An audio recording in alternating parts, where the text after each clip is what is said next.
Hay algo que no tiene sentido. En los últimos 100 años los seres humanos hicimos cosas increíbles. Tenemos abundancia de comida, de riqueza y estamos más comunicados que nunca. Pero al mismo tiempo millones mueren de hambre, enfermedades azotan el planeta y el valor de la vida humana es cada vez más bajo. ¿Cómo puede ser esto posible? En Mateo 24 Jesús dijo: se levantará nación contra nación y reino contra reino. Habrán brunas y terremotos en varios lugares, mas todo esto será principio de dolores. Entonces ustedes serán perseguidos y condenados a muerte. Serán odiados por todas las naciones por causa de mi nombre. En ese momento muchos se escandalizarán y traicionarán. Se levantarán falsos profetas y engañarán a muchos. Y debido al aumento de la maldad, el amor de muchos se enfriará. Una de las cosas que Jesús dijo que aumentaría en el mundo justo antes de su regreso es la maldad. Y es exactamente lo que sucede ante nuestros ojos. El apóstol Pablo afirma exactamente lo mismo en su segunda carta a Timoteo. Ahora bien, ten en cuenta que en los últimos días vendrán tiempos difíciles. La gente estará llena de egoísmo y avaricia. Serán jactanciosos, arrogantes, blasfemos, desobedientes a los padres, ingratos, impíos, insensibles, implacables, calumniadores, libertinos despiadados, enemigos de todo lo bueno, traicioneros, impetuosos, vanidosos y más amigos del placer que de Dios. Aparentarán ser piadosos, pero su conducta desmentirá el poder de la piedad. Con esa gente ni te metas. En mi opinión, esto es exactamente lo que estamos viviendo en estos tiempos. El amor se está enfriando y la maldad está aumentando. Es por eso que hoy vamos a ver 7 pecados que no paran de crecer y que continuarán haciéndolo antes del regreso de Jesús. Empezando por el egoísmo. El primer pecado señalado por el apóstol Pablo para los tiempos finales es el egoísmo. ¿Vivimos en una era egoísta? Claramente sí. Hiperconectados e hiperactivos, todos buscamos nuestro propio beneficio, aun cuando eso implique dañar a otros. La cuarentena agravó aún más esta situación. Parece ser que ya nadie quiere salir, compartir, abrazar, celebrar al prójimo. Nos hemos vuelto cada vez más y más egoístas. El egoísmo es una de las peores enfermedades espirituales de nuestro siglo. El egoísmo va en contra directamente de la regla de oro. Amarás al Señor tu Dios con todo tu corazón y a tu prójimo como a ti mismo. Desafortunadamente el egoísmo se apodera del mundo, pero nuestro llamado es claro. No tenemos que amoldarnos a la cultura actual. Debemos seguir los pasos de Jesús y dejar que Él nos transforme para poder conocer la voluntad de Dios, que tal y como hizo Jesús, involucra servir y entregarlo todo por amor.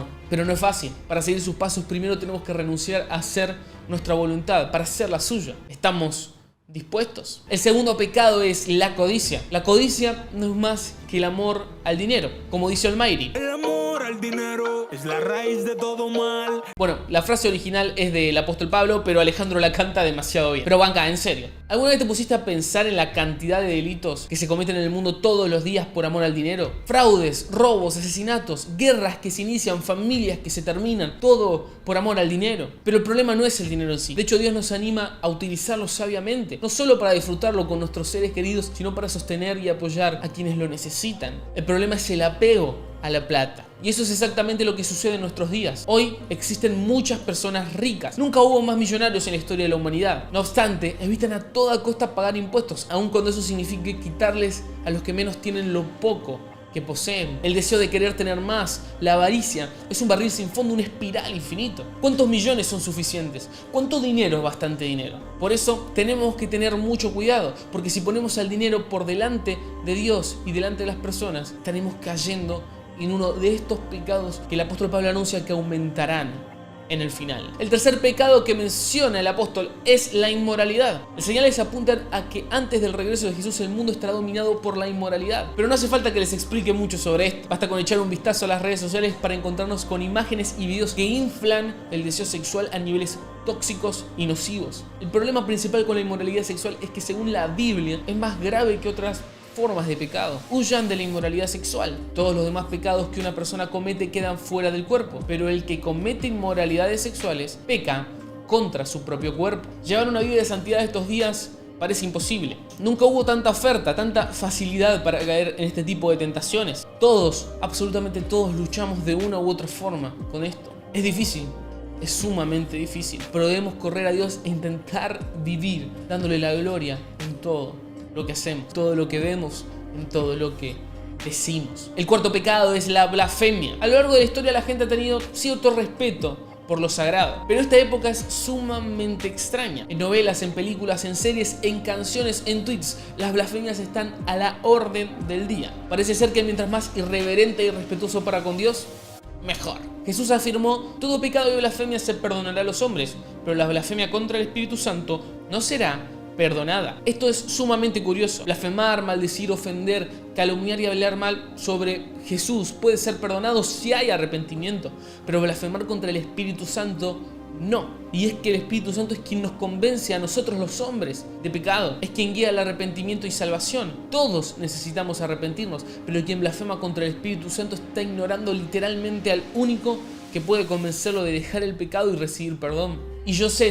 que en este momento muchos de ustedes se están preguntando si alguna vez cometí blasfemia contra el Espíritu Santo. Bueno, yo creo que el simple hecho de que estés con temor de Dios pensando en esto es una evidencia de que no lo hiciste. Porque quien blasfema contra el Espíritu Santo no se siente mal, no tiene intención de cambiar su vida. Pero sobre todas las cosas, acordate de esto: Jesús dijo que Él nunca va a rechazar a quien se acerque a Él. Así que si sentís la necesidad, acércate. El quinto pecado es el amor a los placeres. Pero ¿por qué esto sería pecado? Simple, porque es imposible cumplir el llamado de Dios, amar al prójimo, cuidar nuestro cuerpo, nuestra alma y llevar su palabra amando los placeres. Amar al placer es amar la zona de confort, es el lugar seguro donde estamos cómodos, pero donde nada cambia, donde nada sucede. El apóstol Pablo dijo que el evangelio es poder de Dios para salvación, para poder transformar la vida de las personas. Pero cuando te acomodas en tu lugar, cuando amas los placeres, quizás ya no hace falta predicar, no simplemente ir a la iglesia y cantar un poco. Estamos bien, como cumpliendo con nuestro papel, ¿no? En estos últimos años las distracciones y el entretenimiento han aumentado mucho. Pasamos horas, días y semanas viendo series, escuchando la última música, scrolleando en redes sociales, jugando videojuegos. Y no me malentiendan, estas cosas no son malas. Yo disfruto mucho de hacer todas ellas. Pero cuando pasan los años y nuestro tiempo se va perdiendo solamente en estas actividades, hay algo que no estamos haciendo bien. De vuelta, sé que no es fácil, pero como también dice Pablo, el amor nos obliga y tenemos que salir de nuestra zona de confort y hacer una verdadera diferencia en el mundo. El sexto pecado es la arrogancia. Un arrogante es aquel que se cree mejor que los demás y no tiene el más mínimo interés en escuchar otras opiniones porque siempre tiene la razón. Dale like si conoces a alguien así. Sin lugar a dudas, esta es la era de la vanidad. ¿Cuántos debates suceden día tras día en televisión, en internet, sobre política, sobre todo, donde la gente se considera siempre más inteligente, más despierta, más sabia y aún más espiritual que los demás? Las redes sociales mucho tienen que ver con esto. Nos encierran en burbujas de contenido donde todos opinan como nosotros. Y es por eso que cuando nos encontramos a alguien que piensa distinto, que vota distinto, es un ignorante, un borrego, ¿no? Porque yo sé más que él. La Biblia dice claramente que Dios se opone a los soberbios, pero da gracia a los humildes. La soberbia, la arrogancia es definitivamente algo contrario a Cristo. Él dijo: aprendan de mí que soy manso y humilde de corazón. Huyamos de la arrogancia.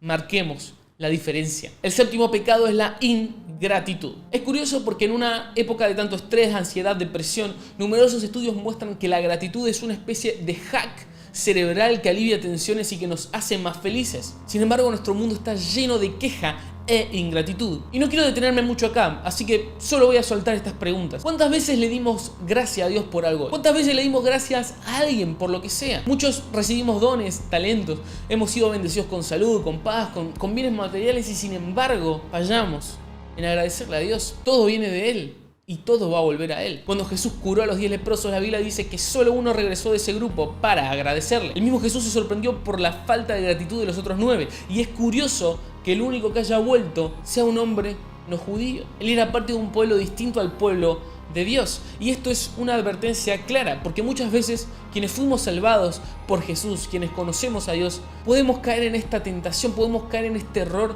de no reconocer su gracia, su misericordia, su amor, por acostumbrarnos. No perdamos el asombro por lo que Dios hizo. Seamos personas agradecidas. Y bien, amigos, estos son los 7 pecados que parecen estar sucediendo con mucha más frecuencia estos días y que Pablo menciona como señal del final de los tiempos. Hay muchos más, por supuesto, pero el punto es claro: no debemos amoldarnos al mundo actual, sino que tenemos que buscar a Dios, conocer su voluntad y marcar una diferencia en el mundo. Si te gustó el video, no te olvides de compartirlo, suscribirte y seguirme en Twitter, en Instagram, en Facebook, que tengo todas esas redes.